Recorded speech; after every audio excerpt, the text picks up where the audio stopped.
Hi, welcome to UTV.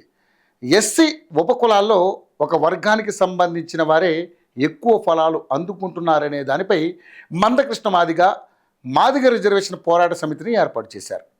అంతేకాదు గత 3 దశాబ్దాలుగా ఈ అంశంపై నిరంతరం పోరాటం చేస్తున్నారు.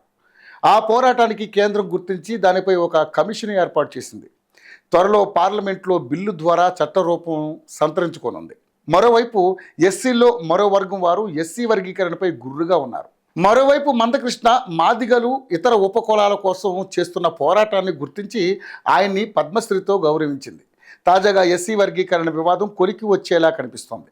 మందకృష్ణ మాదిగ సీఎం రేవంత్ రెడ్డిని కలిశారు. ఎస్సీ వర్గీకరణపై తమకు ఉన్న అభ్యంతరాలు తెలిపారు. సీఎం రేవంత్ రెడ్డి పలు వినతులు సూచనలు చేశారు.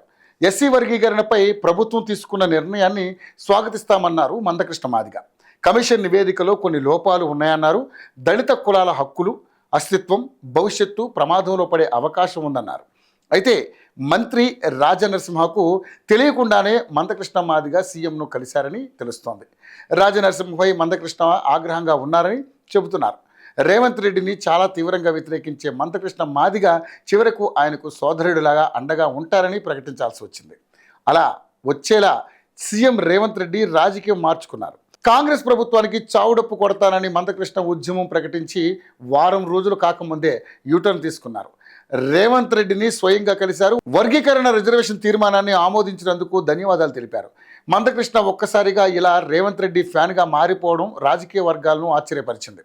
ఆయన బీజేపీకి మద్దతుదారు, ప్రధాని మోదీకి అభిమాని. అయితే ఇప్పుడు తెలంగాణలో వర్గీకరణను ఎలాంటి సమస్య లేకుండా చేసినందుకు రేవంత్ రెడ్డిని అభినందించక తప్పలేదు.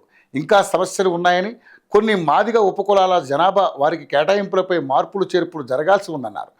దానికి రేవంత్ రెడ్డి సబ్ కమిటీ అధ్యక్షుడు ఉత్తమ్ కుమార్ రెడ్డికి ప్రతిపాదనలు సమర్పించాలని సూచించారు. మందకృష్ణ మాదిగ సపోర్ట్ రేవంత్ రెడ్డి చాణక్య రాజకీయమే అనుకోవచ్చు.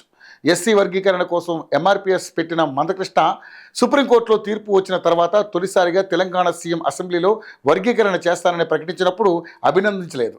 పైగా పదే రేవంత్పై విమర్శలు చేశారు. కానీ ఇప్పుడు మాత్రం ఫ్యాన్గా మారిపోయారు. ఇవి రాజకీయాలు గురు.